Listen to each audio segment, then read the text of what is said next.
नमस्कार दोस्तों, मेरा नाम है विपुल राजपूत और स्वागत है विपुल एजुकेशन चैनल पर आप सभी का। दोस्तों, कक्षा 6 की जो हमारी बुक चल रही है, नई जो बुक लिखी है जिसका नाम है हमारा राजस्थान भाग 1, और इसका जो है हम पाठ नंबर 4 आज शुरू करेंगे, राजस्थान में प्राचीन सभ्यता स्थल। इससे पहले हमने 3 पाठ पढ़ा दिए, आप वो नहीं देखे तो आई बटन में लिंक मिलेगा, जाकर देख सकते हैं। और हाँ दोस्तों, अगर इन 3 पाठों की आपको PDF चाहिए तो हमारे टेलीग्राम चैनल पर आपको उसकी PDF मिल जाएगी।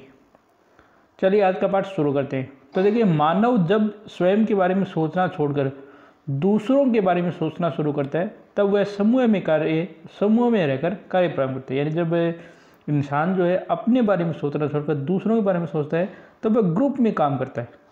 इसी से सभ्यता की शुरुआत है, यानी इसी से क्या होती है, सभ्यताओं की शुरुआत होती है। समय के साथ सभ्यताएं विकसित होती हैं, यानी समय के साथ जो है सभ्यताएं विकसित होती हैं, किंतु समय परिवर्तन के साथ कुछ सभ्यताएं नष्ट भी होती है। लेकिन जब समय परिवर्तन हो जाए तो कुछ सभ्यताएं नष्ट भी हो जाती है, कुछ नया आकार बना लेती है, यानी कुछ नया आकार ले लेती है। राजस्थान में भी ऐसी कई सभ्यताएं संस्कृतियों के स्थल मरुस्थल और अरावली में नदियों के किनारे मिट्टी में दबे पड़े हैं। यानी राजस्थान में बहुत सारी सभ्यताएं और संस्कृति जो स्थल है वो कहीं मरुस्थल में, कहीं अरावली में, नदी के किनारे मिट्टियों में दबे पड़े हैं। राजस्थान में मानव के प्रारंभिक क्रियाकलाप क्या थे, वे कब से प्रारंभ हुए, इसके लिए लिखित साक्ष्य उपलब्ध है। यानी जो राजस्थान में मानव के प्रारंभिक क्रियाकलाप थे वो कब से प्रारंभ हुए, इसमें कोई लिखित साक्ष्य उपलब्ध नहीं है।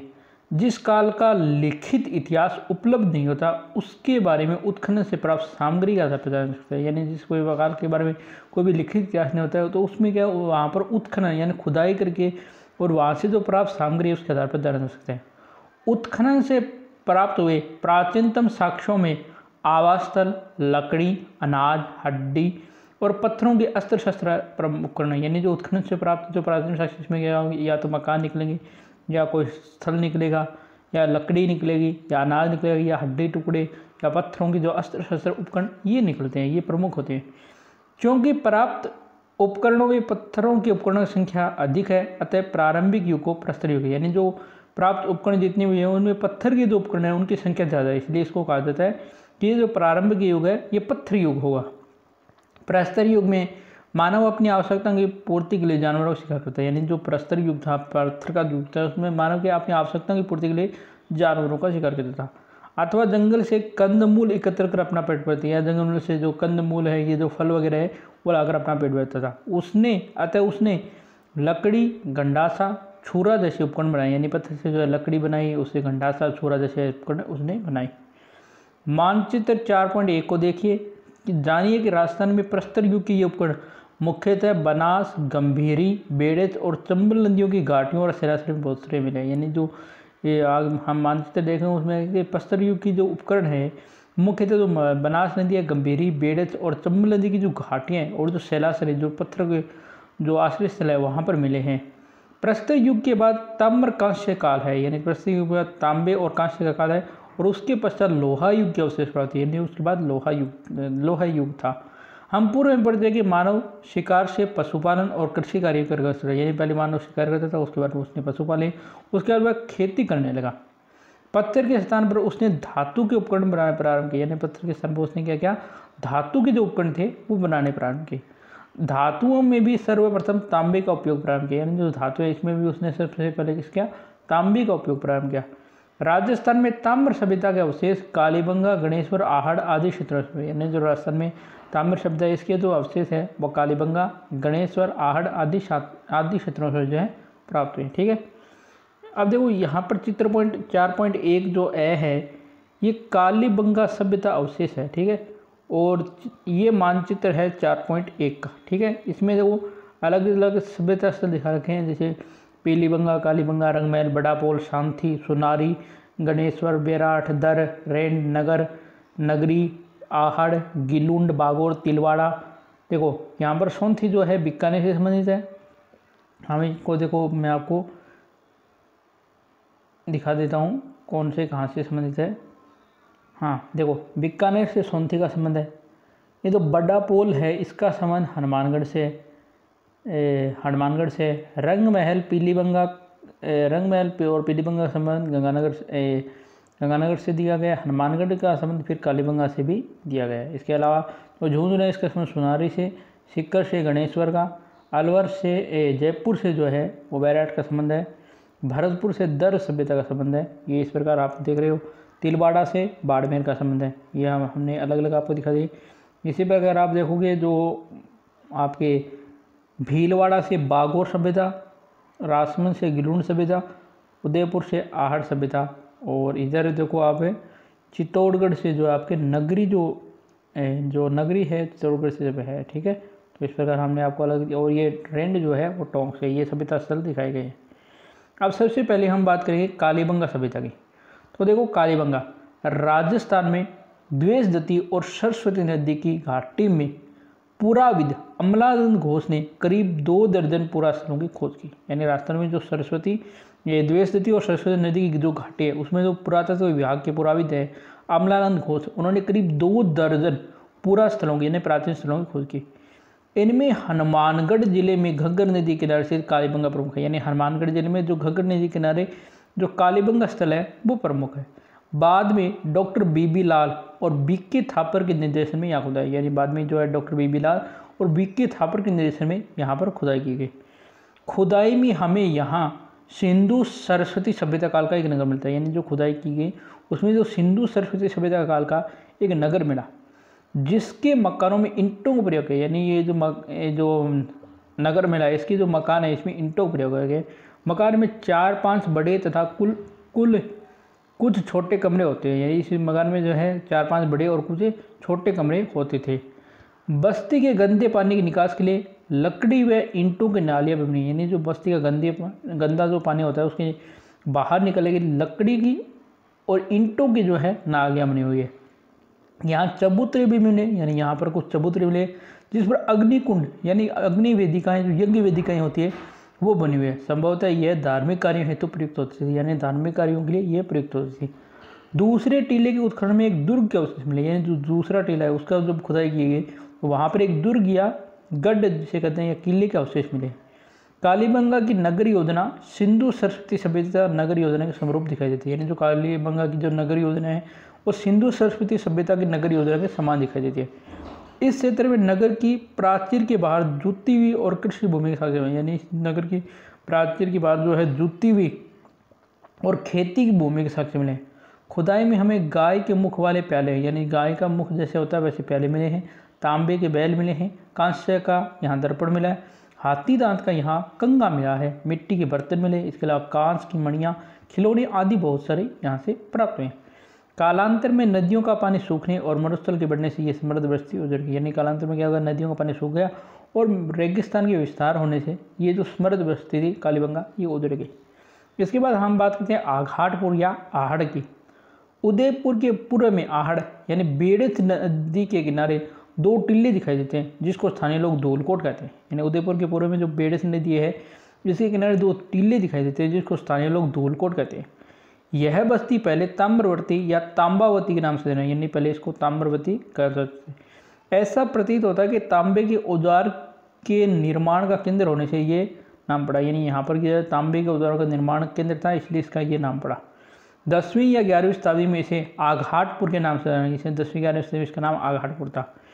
यहाँ से प्राप्त जो है मकानों की दीवारें हैं। यानी यहाँ से प्राप्त जो मकानों की दीवारें पत्थर एवं मिट्टी से बनी। यानी यहाँ से जो प्राप्त मकान की दीवारें है वो पत्थर और मिट्टी से बनी हुई है, जिसकी छत बांस और केल्लू से बनी, यानी बांस और केल्लुओं से बनी होती है। बड़े कमरों के बीच में बांस की पर्दी पर मिट्टी चढ़ाकर उसे छोटे छोटे कमरों में विभाजित किया जाता है। यानी बड़े जो कमरे होते थे उसमें बांस की पर्दी पर मिट्टी चढ़ाकर उसे छोटे छोटे कमरों में ओवरों में यानी उसे बांटा जाता था। मकान में 4 से 6 चूल्हे मिले हैं। यानी मकान में जो है 4 से 6 चूल्हे मिले हैं जो संयुक्त परिवार या सामूहिक भोजन विधि के साथ, यानी यहाँ पर या तो संयुक्त परिवार या सामूहिक भोजन होता था। यहाँ उच्च कोटि के चावल उत्पादित होते हैं। यानी यहाँ पर बहुत ही बढ़िया किस्म के जो है चावल उत्पादित होते हैं। आहड़ में भट्टी नुमा चूल्हा मिला, यानी जो भट्टी के आकार का चूल्हा भी मिला है। इससे ये माना जाता है कि यहाँ तांबा पिघलाया जाता था। यानी इस भट्टी पर जो चूल्हा है इस पर तांबा पिघलाया जाता था। आहड़वासी बर्तन बनाने की कला में दक्ष थे। यानी बर्तन बनाने में ये बहुत ही कुशल थे। यहाँ मिले लाल भूरे मृद भांड जो है हाथ की सफाई और अलंकरण की दृष्टि उत्कृष्ट। यानी यहाँ पर जो लाल और भूरे जो मिट्टी के बर्तन मिले उसे हाथ की सफाई और अलंकरण की दृष्टि बहुत उत्कृष्ट है। धूलकोट के 1951 और 52 उत्खनन में तस्तरियाँ, दीपक, धूपदानियाँ, कटोरियाँ, मटके, कलश, चूड़ियाँ, खिलौने, 26 किस्म की मणियाँ, 6 तांबे की मुद्राएं और 3 मोहरें प्राप्त हुई। यानी यहाँ से जो है क्या मिली है, तस्तरियाँ जो प्लेट होती है वो, दीपक जो मिट्टी के जो दीपक होते हैं वो मिली है, धूपदानियाँ मिली है, यहाँ इसके अलावा कटोरियाँ मिली है, मटके मिले हैं, कलश मिले हैं, चूड़ियाँ मिली है, खिलौने मिले हैं, 26 किस्म की मणियाँ मिली है, 6 तांबे की मुद्राएं और 3 मोहरें भी प्रतीत होता है। ऐसा प्रतीत होता है कि प्रकृति प्रकोप से विध्वंस इस सभ्यता के लोग उत्तर पूर्व दक्षिण पूर्व की ओर बढ़े तथा गिलुंड और भगवानपुरा जैसे स्थान पर बसाए। यानी यहाँ पर जो है प्रकृति प्रकोप से ये विध्वंस हो गई थी सभ्यता, तो उस सभ्यता के लोग जो उत्तर पूर्व और दक्षिण पूर्व की ओर बढ़े और गिलुंड और भगवानपुरा जैसे स्थानों को इन्होंने बसाया। तो यहाँ पर आप देख सकते हो एक तो मरण मूर्ति दिखा गई जो आहड़ संग्रहालय में है, इसके अलावा तांबे का पात्र है, तांबे की कुल्हाड़ी, तांबे का टुकड़ा और तांबे की छुरी यहाँ पर दिखाए गए हैं। इसके बाद हम बात करते हैं बालाथल की। उदयपुर जिले के वल्लभनगर तहसील के बालाथल में मिली सभ्यता ताम्र पाषाणकालीन आहड़ संस्कृति समझ जाए। यानी उदयपुर जिले के जो वल्लभनगर तहसील के बालाथल में जो सभ्यता मिली है वो ताम्र पाषाणकालीन जो आहड़ सभ्यता है इसी से संबंधित है। यहाँ 11 कमरों के एक बड़े भवन एवं दुर्ग जैसे चिन्ह, यानी यहाँ 11 कमरों के बड़ा भवन मिले और दुर्ग के चिन्ह भी प्राप्त हुए। बालाथल में तांबे के चाकू मिले हैं, कुल्हाड़ी मिली है, छेनी मिली है, बाण मिले हैं जैसे उपकरण तथा कर्णफूल, गले के हार, लटकन आदि आभूषण भी यहाँ पर मिले हैं। यहाँ के निवासियों में मिश्रित अर्थव्यवस्था प्रचलित है। यानी यहाँ के निवासी जो मिश्रित अर्थव्यवस्था में डिपेंड है। कृषि, पशुपालन तथा शिकार तीनों जीविका साधन। यानी यहाँ पर खेती भी करते थे, पशुपालन और शिकार तीनों यहाँ के आय के साधन थे। बालाथल में लोहे काल के अवशेष भी प्राप्त हुए। यानी बालाथल में कुछ लोहा काल के भी अवशेष प्राप्त हुए। यहाँ लोहा गलानी की भट्टियों के चिन्ह मिले। यानी यहाँ बना जैसा कि यहाँ पर लोहा गलानी की भट्टियाँ मिली हैं। बैराट के अतिरिक्त बालाथल ही एक स्थान है जहाँ बुना हुआ वस्त्र प्राप्त है। यानी बैराट जो स्थल है जयपुर वाला, उसके अलावा जो बालाथली वो एक ऐसा स्थल है जहाँ से बुना हुआ जो वस्त्र है वो यहाँ से प्राप्त है। इसके बाद हम बात करते हैं गणेश्वर की। सीकर जिले की नीमका थाना तहसील में गणेश्वर से एक विशेष संस्कृति अवशेष मिले। यानी सीकर जिले का नीमका थाना तहसील में गणेश्वर स्थल है, वहाँ से विशेष संस्कृति अवशेष मिले। इसे ताम्र संचय संस्कृति कहा जाता है। यानी तांबे का संचय करने वाली संस्कृति भी कहा जाता है। यह संस्कृति पूर्वी राजस्थान एवं गंगा घाटी के क्षेत्र में पल्लवित हुई। यानी ये जो संस्कृति है वो पूर्वी राजस्थान और गंगा घाटी का जो क्षेत्र है वहाँ पर पल्लवित हुई है। गणेश्वर में ताम्र उपकरण बहुतायत मिले। यानी गणेश्वर में जो तांबे उपकरण है ये बहुत मात्रा मिले हैं। इसका कारण खेतड़ी ताम्र भंडार के निकट रही। यानी यहाँ पर जो खेतड़ी ताम्र भंडार है वो इसके निकट है, इस कारण यहाँ पर ताम्र के बहुत सारे उपकरण मिले हैं। ताम्र उपकरण में जैसे बाण मिली हैं, छेनियाँ मिली हैं, मछली पकड़ने कांटा मिला है, उस तरह के फलक मिले, अंगूठियाँ आदि ये चीज़ें प्रमुख है। ऐसे प्रतीत होता है कि यहाँ से दोहरी पेचदार सीरा वाले ताम्र पिन्नों को पश्चिमी तथा मध्य एशिया में निर्यात करते हैं। यानी यहाँ से जो दोहरी पेचदार जो सिरा वाली ताम्र पिने हैं इनको पश्चिम तथा मध्य एशिया में जो है निर्यात भी कर सकता। गणेश्वर में मिट्टी के 2 प्रकार के बर्तन मिले। यानी गणेश्वर में जो है मिट्टी के 2 प्रकार के बर्तन मिले। पहला हड़प्पा पूर्व संस्कृति हल्के लाल रंग के पतले बर्तन। यानी हड़प्पा से पहले की जो संस्कृति है उसके हल्के और लाल रंग के पतले बर्तन मिले। दूसरा लाल चिकनी मिट्टी विशिष्ट चित्रकारी वाले मजबूत बर्तन। लाल चिकनी मिट्टी की विशिष्ट चित्रकारी मजबूत बर्तन भी मिले। इन बर्तनों में जो मर्तमान कलश यानी जो अचार रखने का कलश होता है वो, प्याले हैं, तसड़े हैं, ढक्कन, हांडी प्रमुख है। आहड़ एवं गणेश्वर सभ्यताएं जो है ताम्र पाषाण काल की थी। यानी तांबे के पाषाण काल की थी, किंतु उनके ऊपरी स्तर पर लोहे युग के अवशेष। यानी जो ऊपरी स्तर है उन पर लोहा युग के अवशेष में। लोहा कालीन इतिहास को जानने के लिए बैराट, सांबर, बागोर, रेंड आदि सभ्यताओं का विवरण उल्लेख है। यानी लोहा काल के जानने के लिए आपको बैराट, सांबर, बागोर और रेंड सभ्यताओं को पढ़ना होगा। अब हम पढ़ेंगे लोहा काल की सभ्यताएं। सबसे पहले आएगी बैराट सभ्यता। जयपुर जिले में स्थित बैराट कस्बा हर युग में सभ्यता संस्कृति का प्रमुख है। यानी जयपुर जिले में जो बैराट कस्बा है वो हर युग में जो सभ्यता संस्कृति है इसका प्रमुख केंद्र है। इसकी बिज्जक की पहाड़ी और भीम डोंगरी पुरातत्व की दृष्टि से महत्वपूर्ण। यानी जो बिज्जक की पहाड़ी और भीम डोंगरी ये पुरातत्व की दृष्टि से सबसे महत्वपूर्ण है। महाभारत में इसका उल्लेख मत्स्य जनपद की राजधानी विराटनगर के हुआ है। यानी महाभारत में जो है मत्स्य जनपद की राजधानी विराटनगर के रूप में इसका उल्लेख हुआ है।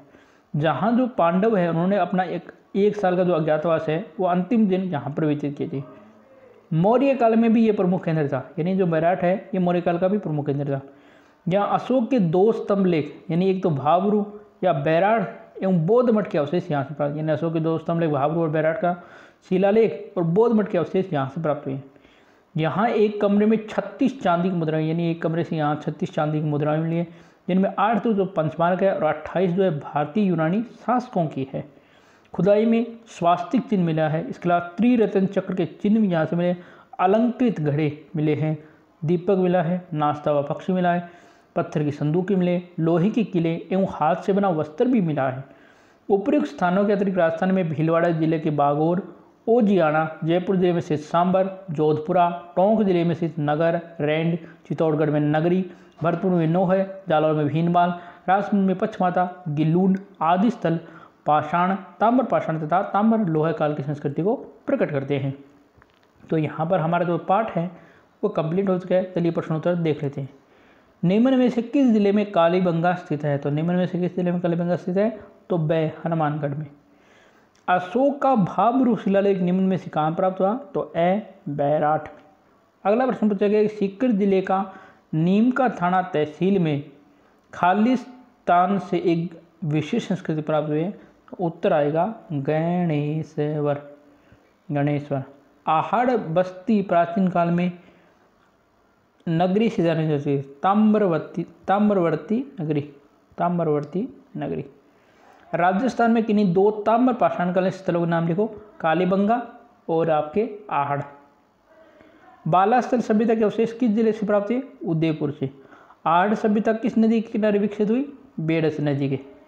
राजस्थान में सभ्यता के प्राचीन स्थल कौन कौन से हैं? किन्हीं 2 का वर्णन करो। तो आप कालीबंगा, आहड़ में से किसी एक का कर सकते हो या और लिख सकते हो, क्योंकि कालीबंगा आगे पूछे गए तो आप कोई भी कर सकते हो, बैराठ का भी कर सकते हो, कोई से भी। कालीबंगा पुरास्थल की विशेषता लिखी है। तो यहाँ पर जो कालीबंगा सभ्यता में जो विशेषता बताएगी ये क्या क्या मिला है वो सारी आप बातें लिख दोगे। ठीक है दोस्तों, तो आज हमारा जो चौथा पार्ट है ये भी कंप्लीट हो चुका है। जल्दी हम आपके लिए 5वां पार्ट लेकर आएंगे। तो दोस्तों ये वीडियो कैसा लगा कमेंट करके जरूर बताना। वीडियो को लाइक करना, शेयर करना नहीं भूले। चैनल को आपने अभी तक सब्सक्राइब नहीं किया तो आप चैनल जरूर सब्सक्राइब कीजिए, बेल आइकन घंटी को प्रेस कीजिए। धन्यवाद दोस्तों, जय जवान, घर रहें, स्वस्थ रहें।